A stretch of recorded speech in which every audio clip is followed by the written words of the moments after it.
Welcome to the Inspired Living with Autoimmunity podcast, the podcast for high achievers who want to stay sharp, focused, and full of energy despite their diagnosis. With your host, National Board Certified Functional Medicine Health Coach, Julie Michelson, where Julie helps you take your power back from autoimmunity. And now here's your host, Julie Michelson.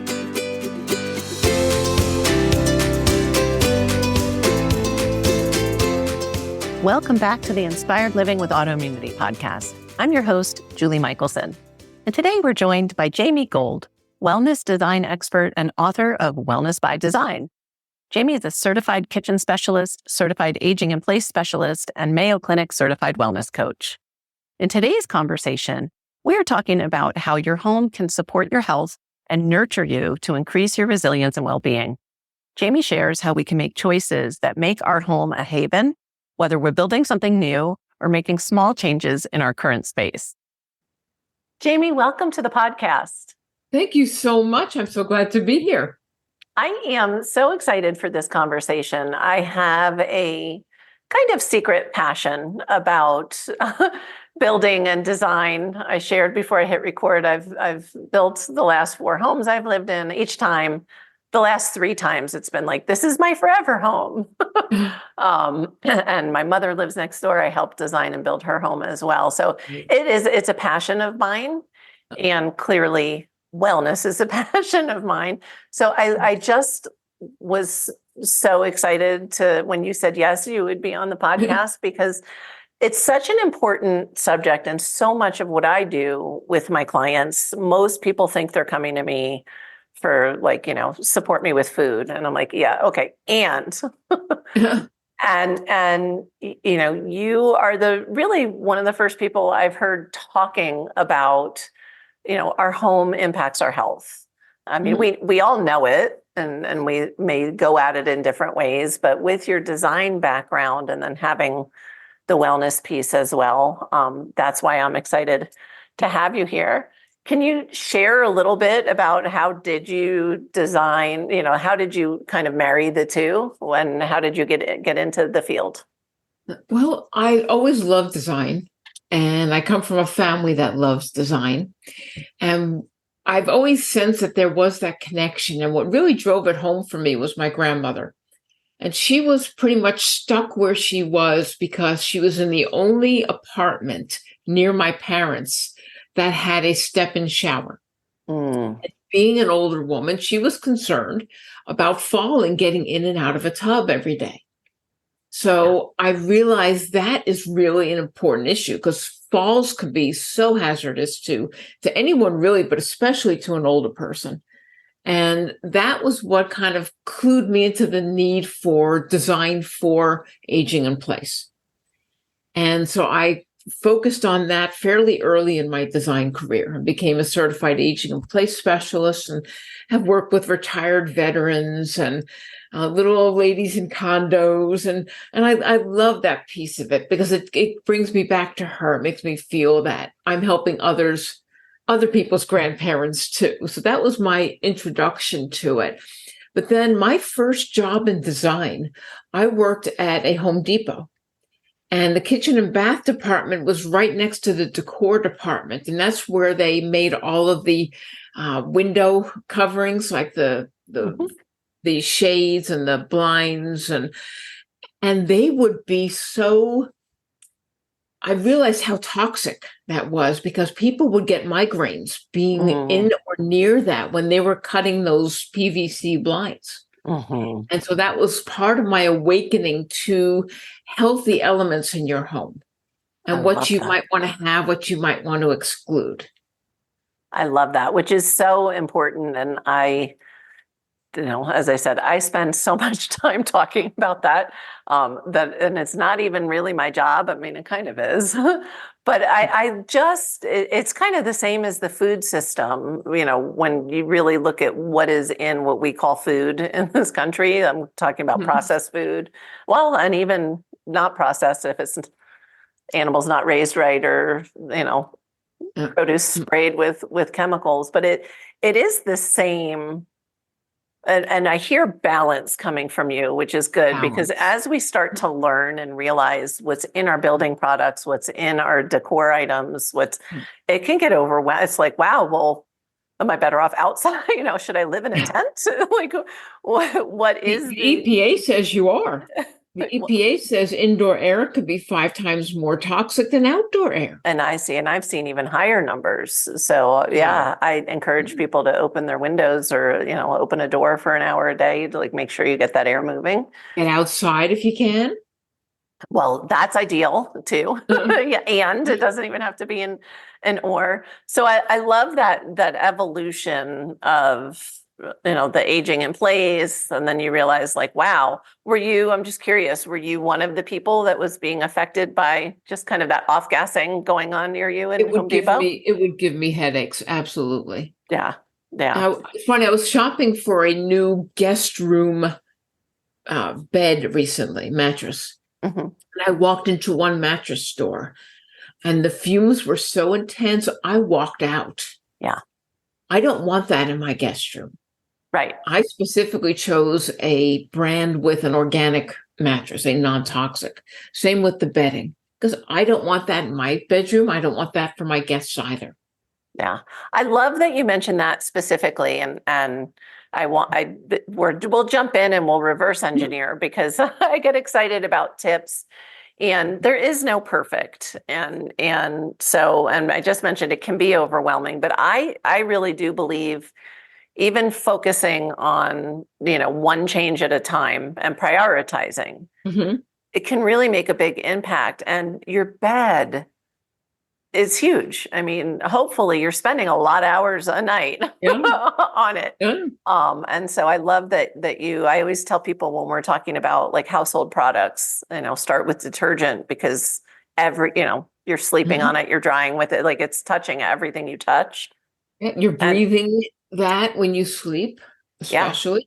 Yeah. So I love that you specifically we're referring to, because we don't think about that. And I'm very sensitive to fragrance and chemical smells.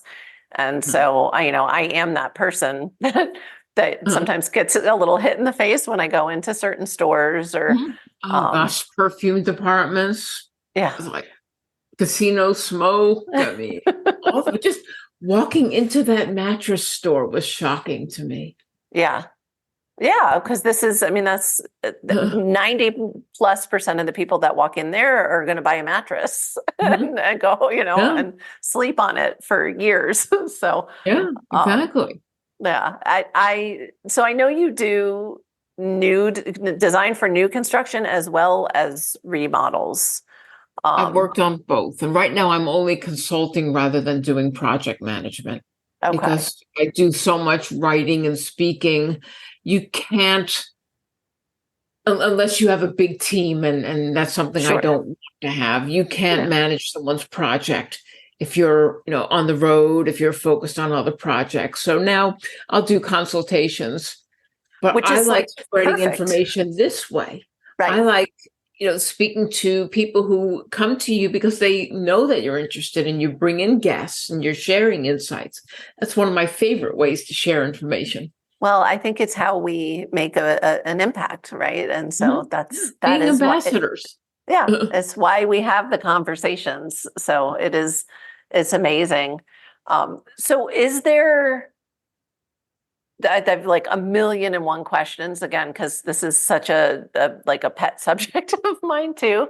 But thinking about the autoimmune audience, right? So we're inflamed, and it's the ones who haven't started working with me yet, then we get better.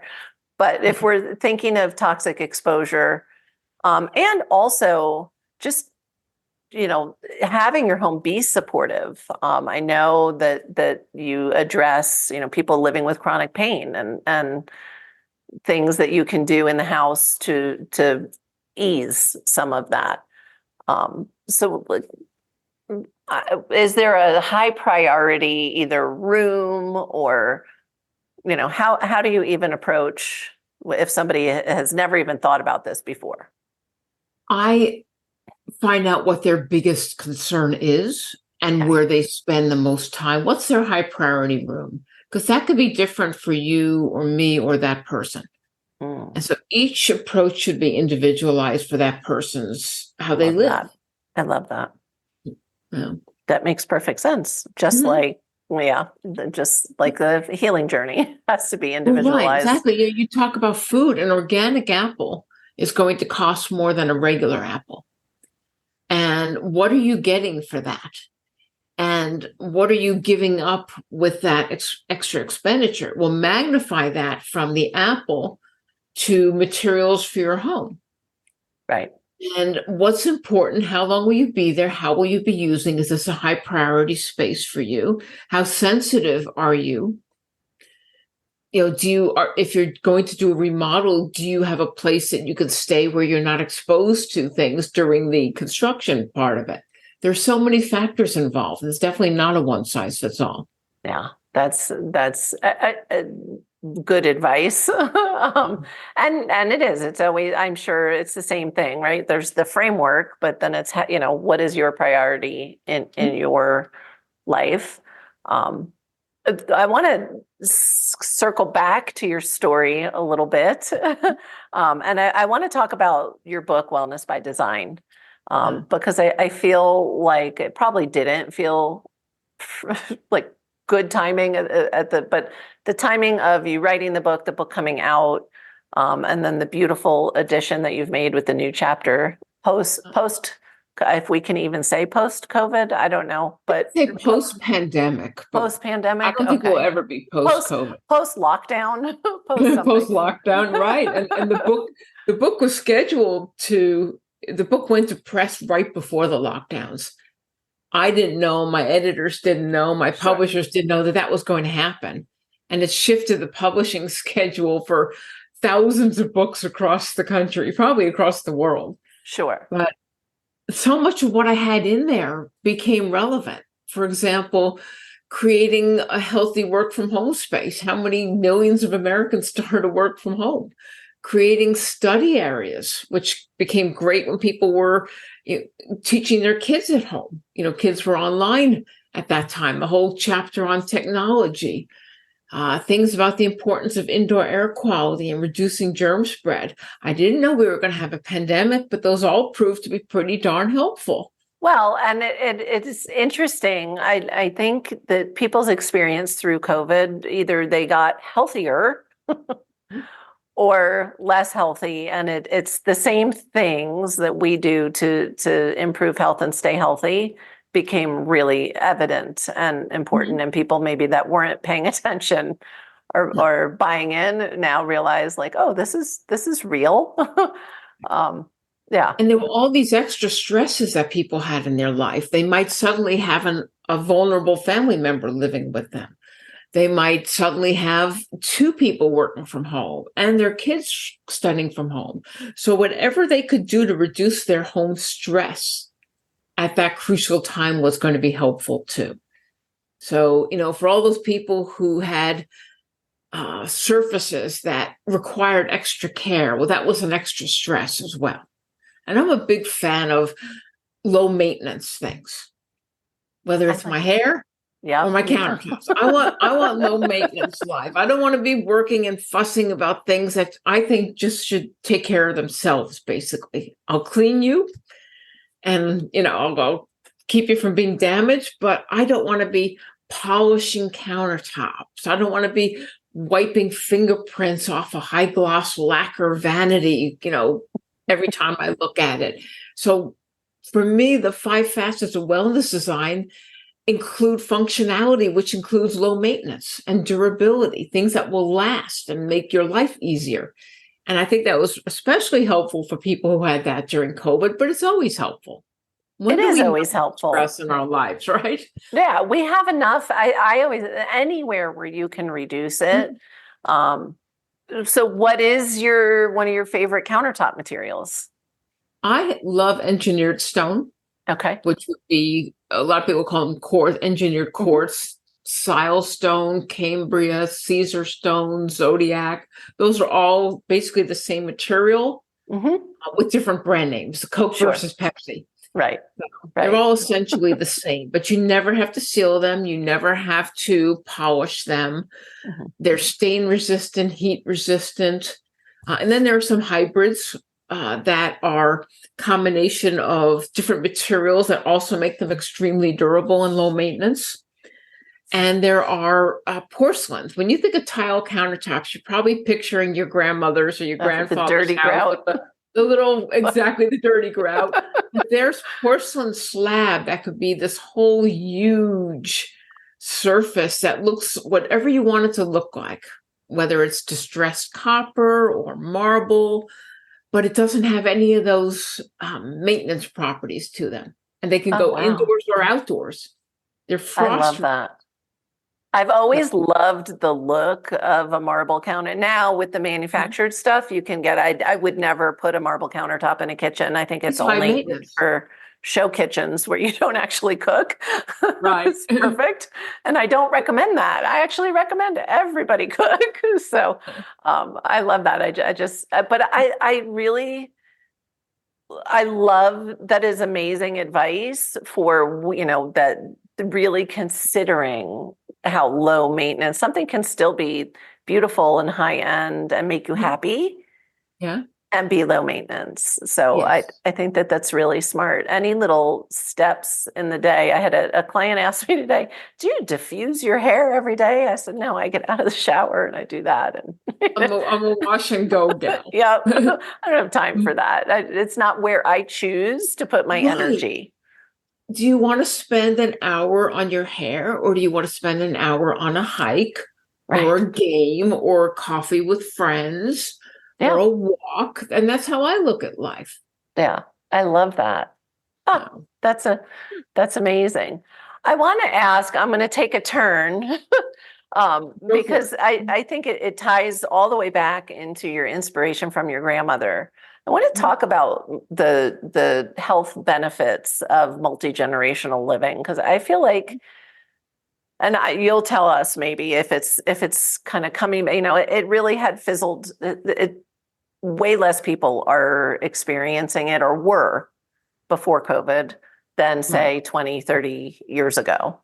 I grew up with a lot of people whose grandparents lived in the same house as them, and the aunt and uncle lived next door. And it seems like that's something that became less common, and I think has had a negative impact on just family wellness, all of it. Is it I agree. coming back more since COVID? It's becoming more mainstream, but it's always been there in a lot of the ethnic communities that I've worked with and lived around. Growing up in New York City, it was pretty common. Yeah. I grew up in New Jersey. Neighbors, our Italian neighbors, our Jewish neighbors, all had grandparents living in the same house. My grandmother has lived with us on and off. And I had two grandmothers, and the one that I was closest with was the one who shared our home. Sure. And she was my buddy and an ally. And I think that there is that benefit of emotional closeness, as well as passing along the family traditions. And then you talk about some of the more concrete benefits.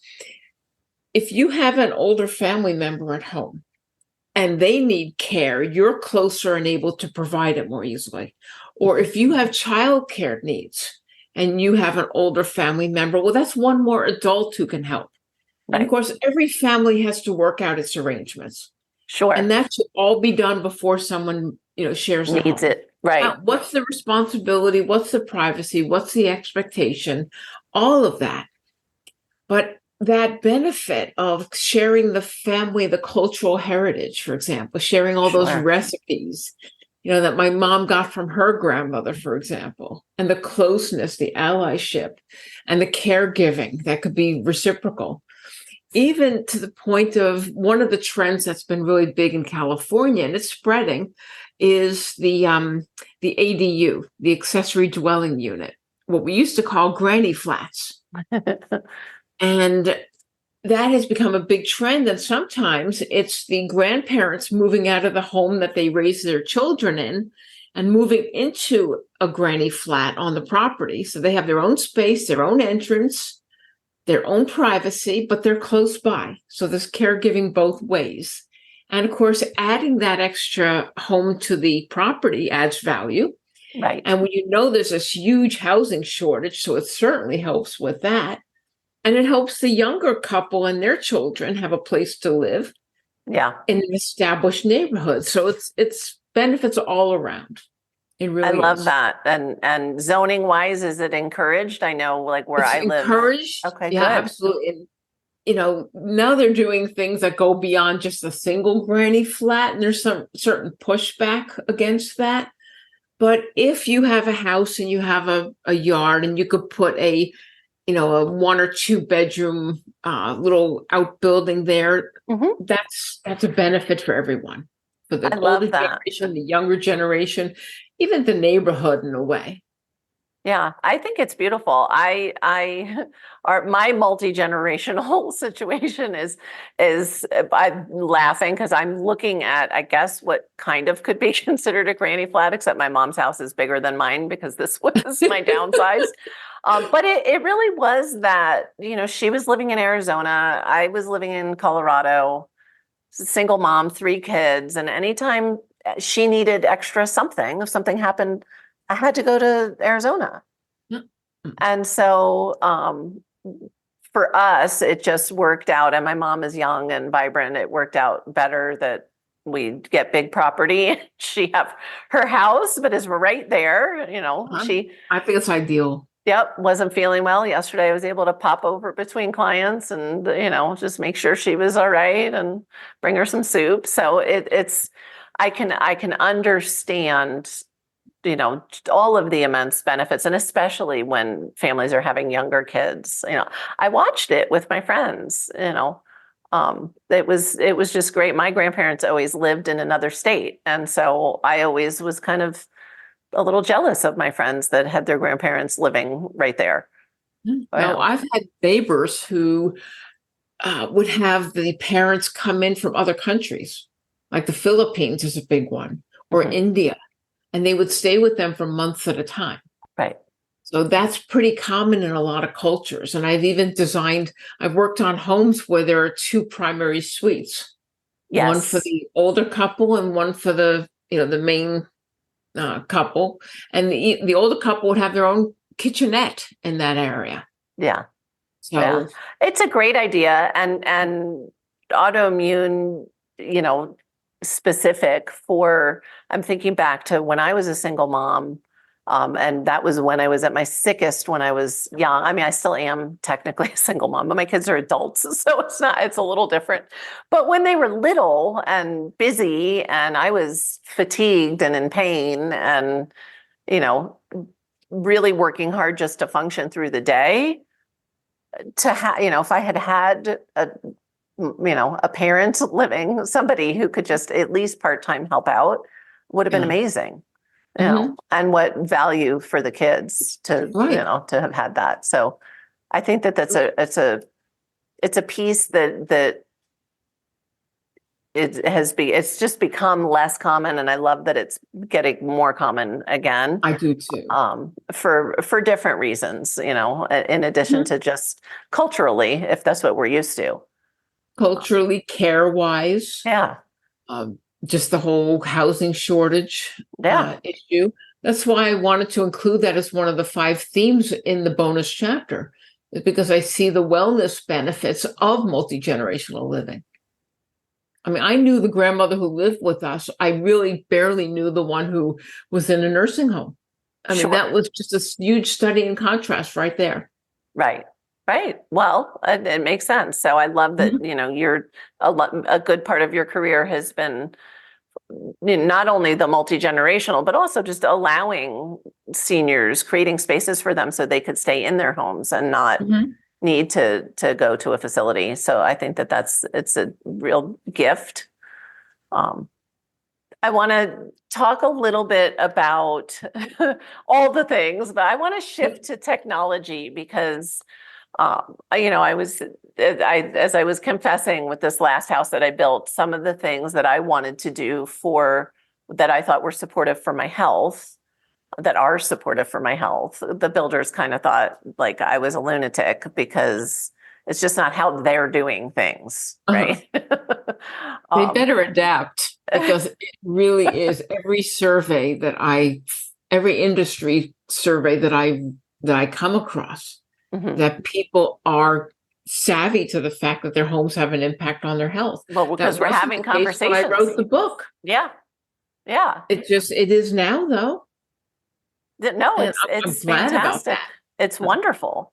It is. So I look at, I went to visit my best friend last year who lives in this, beautiful condo by the ocean. And she was talking to all of her not, I was like, oh my gosh, like I have a dumb home. I intentionally built a dumb home, and I probably didn't need to. Could have done things a little differently.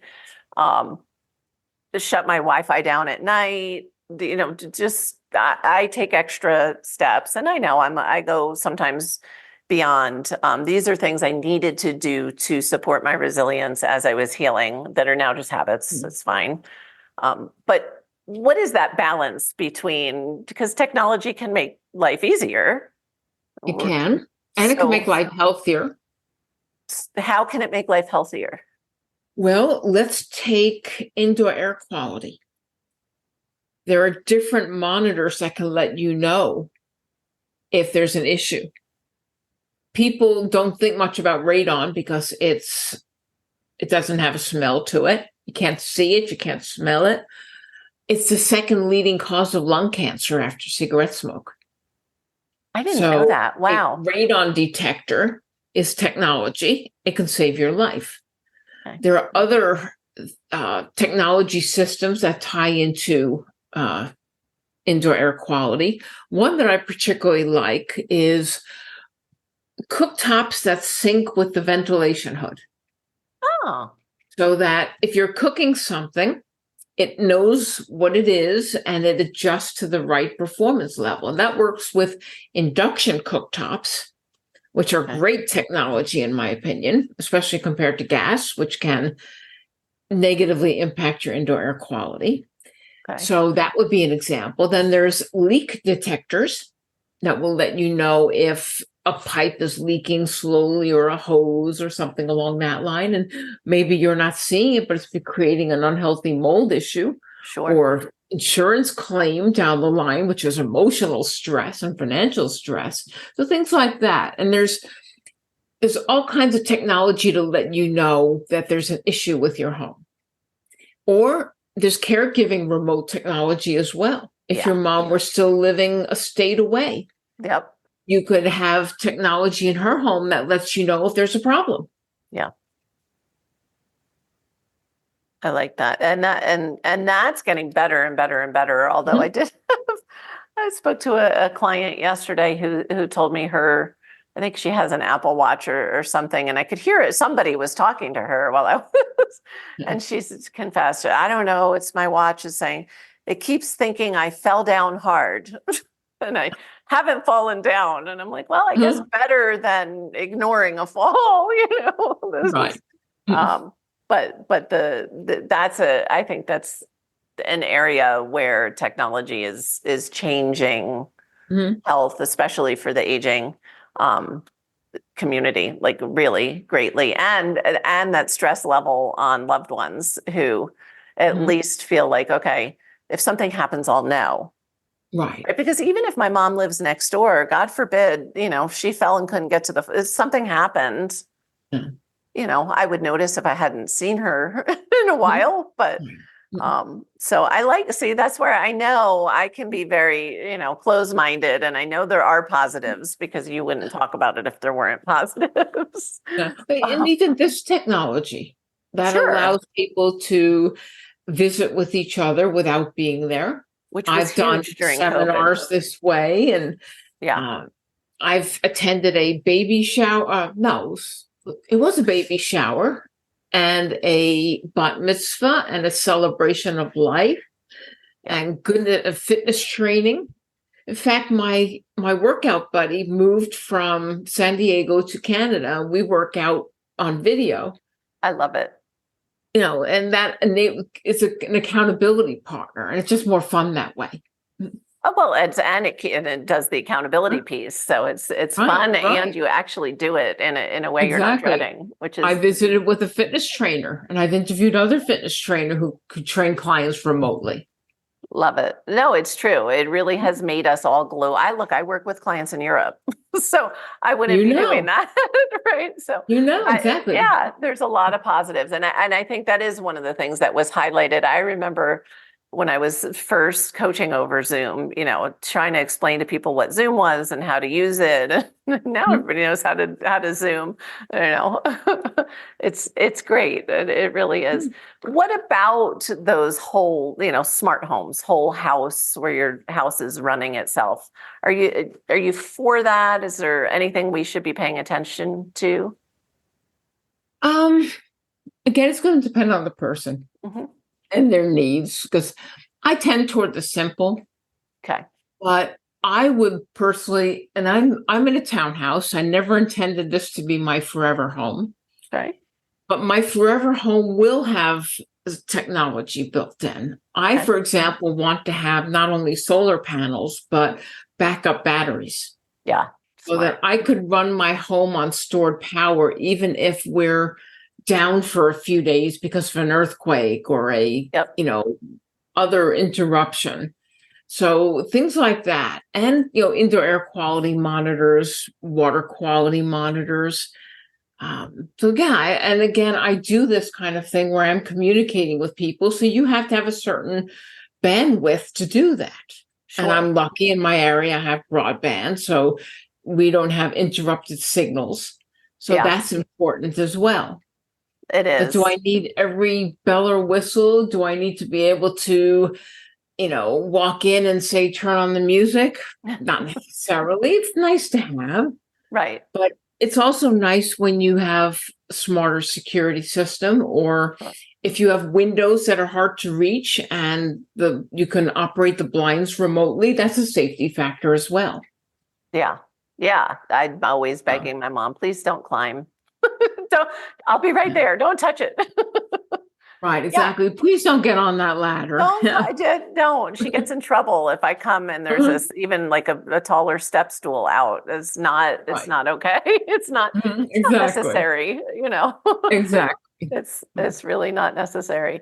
So I love this idea. You're inspiring me to focus a little more with people on like simplicity, right? And I'm guessing you work around ease of use. I know I've read that was kind of, and you're right, it does depend on the person's lifestyle and priorities as far as ergonomics and chronic pain and all the things. Mhm.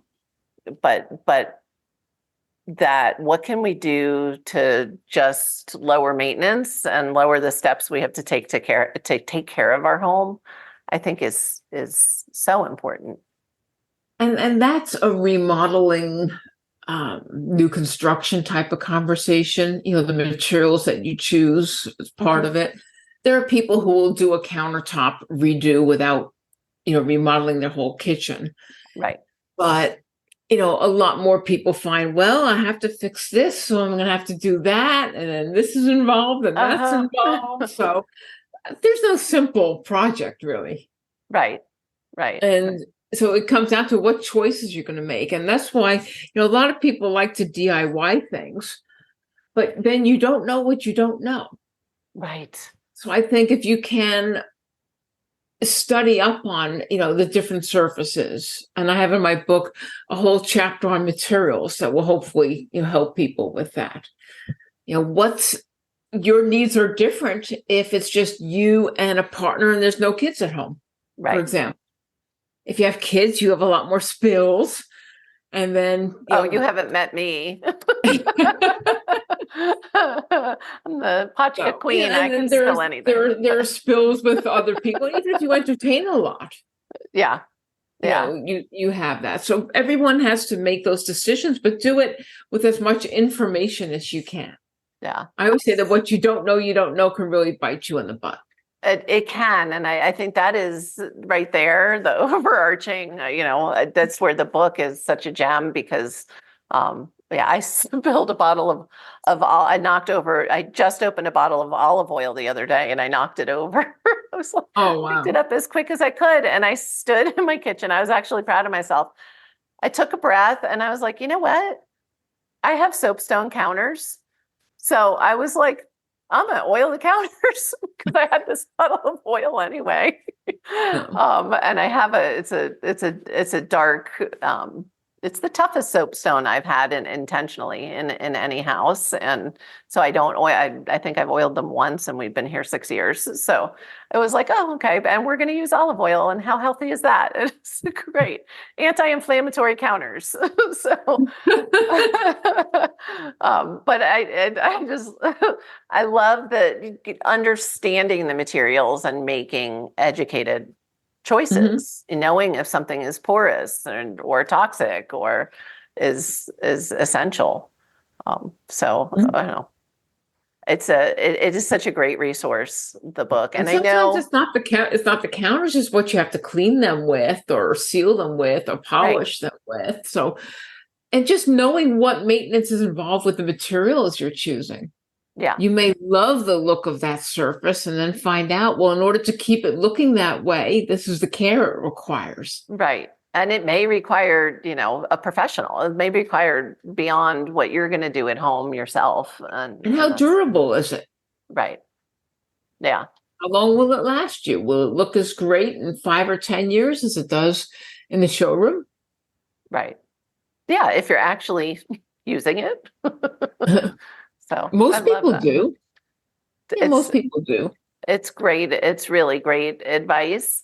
And I know you referenced it, but so you have the book now has that additional Bonus chapter. post-pandemic chapter of kind of the things I'm guessing they're not things that you learned in the pandemic. They're things that people are now, more aware that are important. And so anybody who has the book can go online and get access to that chapter. Right. Is that correct? There's a reference in the book to where bonus material has lived since the book published, because I had end notes and I wanted to include links to those end notes and to the designers and companies that provided imagery, so people could just go on and take a look at those things and a resource guide and checklist. So that's the area where the bonus chapter lives now. It had a home already that it could just move into. It was meant to be. It really was meant to be. And so I cannot recommend enough. If anybody is, and again, I really think just like we don't know what we don't know, we also don't know what we're going to need to know, right? You don't know if you have an unexpected remodel coming your way. And so I just think it's a wonderful resource for people to have, because your home can and should support your health and improve your resilience. And so I'm grateful for the work you're doing. From a food perspective too, your kitchen is your home's fueling station. Oh yeah. And the easier it is to make healthier meals in your kitchen, the more you're likely to do it. It's true. If it's hard, if it's dark, if it's unpleasant, chances are you're not going to be cooking as much. Yeah. Yeah. And even little things. And this is where it comes to personalization. A happy accident, as my health was declining in that home, I had a warming drawer in the kitchen. I hadn't ever had one before. I don't even know why, it was recommended and I put it in. I used that thing all the time because I didn't have the physical energy to do after school activities and cook dinner, within that window. And so that is where it's like really look at, where you are health-wise, how you're living, and what you need your home to be supporting you with. Yeah. Kitchens and food are important. I love it. So we covered a ton, and I have a million more questions, but I promised I would let you out on time. So I'm going to hit you with my wrap-up question, which is, and it can be anything. What is one step that listeners can take today to start to improve their health? That's an excellent question. Well, thank you. I know it stumps everybody. And it's going to be different for each person. But I say know yourself, what works for you, what doesn't work for you, and then apply that to your environment, which of course includes your home. Make it a space that supports and nurtures you instead of sabotaging you.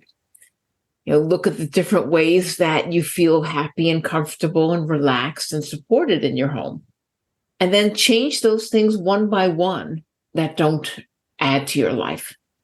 Doesn't have to be a big thing. It could be one drawer per weekend.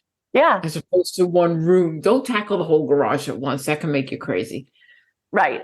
No, that's a huge project and can be exhausting. But I love that, the change one thing at a time, and that really checking in to what is it that does support you, what nurtures you. I love that word. It's so important. We tend to get fast paced and not think about that. And we need it. We all need to be nurtured.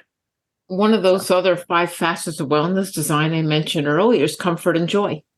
Yeah, it's essential. So your home should provide both. It should support both. Love it. Love it. So before I let you go, for people that are listening on the go, which is typically how I listen, where is the best place to find you? My website has links to my weekly ad-free blog. It has links to articles I've written, my own information, that bonus place that you can find if you get the book, and of course, how to get the book and 2 excerpts. That's jamiegold.net.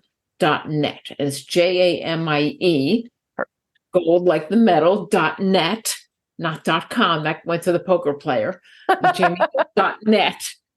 And that's where you'll find everything you need.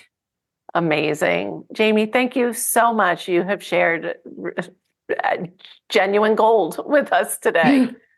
Well, thank you so much for having me. I'm happy to come back whenever you have more questions. I love it. Everyone has a happy, healthy, safe holiday. Thank you. For everyone listening, remember you can get the transcripts and show notes, including links to Jamie's website and the new book chapter, by visiting inspiredliving.show. I hope you had a great time and enjoyed this episode as much as I did. Thank you for listening to Julie Michelson's Inspired Living with Autoimmunity. Did you enjoy this episode? Please like, share, and subscribe wherever you listen to podcasts. If you'd like to get a transcript of this and every other episode, just head on over to inspiredliving.show or click on the link in this episode's description. There, you can also find everything we discussed in this episode, including links and information about our guest. You can even send in your questions to be answered by Julie in a future episode. That's inspiredliving.show. Until next time, this is Julie Michelson's Inspired Living with Autoimmunity podcast, helping you take your power back.